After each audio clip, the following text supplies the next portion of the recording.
Sa cellphone video na ito, makikita ang makapal na usok sa gilid ng St. Protomartir Parish Church sa Ligao City, kaninang alas 11:19 ng umaga.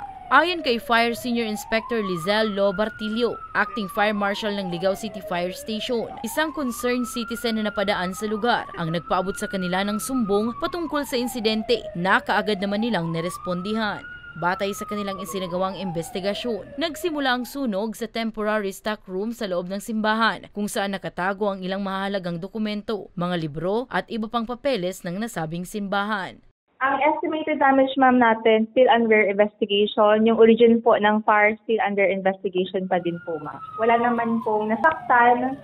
So pagdating naman po sa fire truck, yung dalawang fire truck po natin dito sa fire station nag-responde po and may mga tumulong din po na mga fire brigade po, yung direct fire brigade, LCC Pulanggi, fire brigade, and then tumulong din po yung CDRRMO ng Ligao City. So nagpadala din po sila ng dalawang bunker para mag-refill po sa ating fire truck na nagre-responde ma'am. Umabot naman sa ikaunang alarma ang sunog at na-fire out alas 11:40 ng tanghali kanina.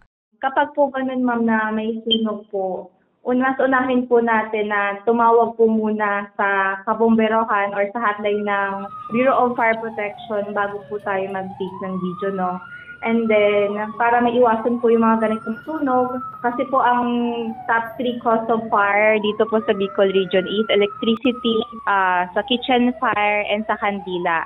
Sa ngayon, nagpapatuloy ang isinasagawang investigasyon ng BFP Ligao upang matukoy ang pinagmulan ng sunog at kung magkano ang iniwang pinsala. Para sa mga balitang Tatak Bicol, Danica Garcia.